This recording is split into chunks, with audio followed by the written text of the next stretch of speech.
নমস্কার বন্ধুরা, টুসি কিচেনে আমি টুসি তোমাদের সবাইকে স্বাগত জানাচ্ছি। তোমাদের আজকে করে দেখাবো আমি কাঁচা মিষ্টি কুমড়ো দিয়ে একটি রেসিপি। তো আমি কিভাবে এই রেসিপিটা তৈরি করি চলো তোমাদের সাথে সেটাই শেয়ার করব। প্রথমে কড়াই বসিয়ে দিয়ে দিচ্ছি পরিমাণ মতন সর্ষের তেল। সর্ষের তেল দিয়ে আমি দিয়ে দেব দুটো শুকনো লঙ্কা আর দিয়ে দেব সামান্য কালো জিরে ফোড়ন।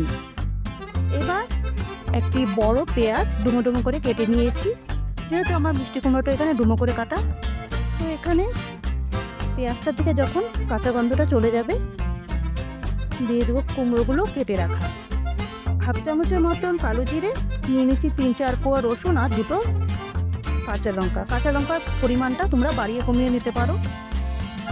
এটার একটা পেস্ট তৈরি করে নেব।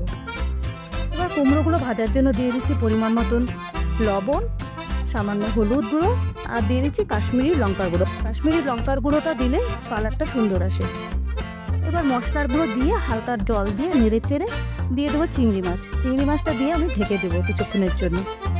এবার যেহেতু মিষ্টি কুমড়োটা খুবই কচি, অল্প জল দিয়ে ঢেকে দিলেই সেদ্ধ হয়ে যাবে। আগে থেকে যে আমি কালো জিরে রসুন কাঁচা লঙ্কার পেস্টে তৈরি করেছিলাম সেটা দিয়ে দিলাম।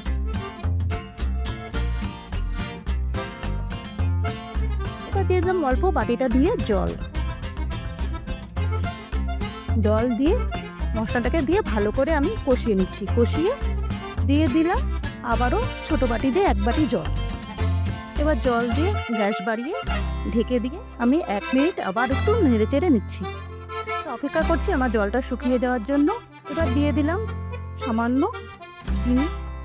তো বন্ধুরা জলটা শুকিয়ে গেল। জলটা শুকিয়ে আমি নেড়ে চেড়ে নামিয়ে দিচ্ছি। ঠিক এরকম হবে মাখো মাখো ভাব। বন্ধুরা এই রসুন কালো জিরে বাটা দিয়ে তোমরা কে কে চিংড়ি মাছের এরকম তরকারি খেয়েছো কমেন্টে জানিও। খেতে কীরকম হয় সেটাও বলো। তো ভালো লাগলে একটি লাইক করে দিও, চ্যানেলটিকে সাবস্ক্রাইব করে নিও। পুরো ভিডিওটি দেখার জন্য ধন্যবাদ।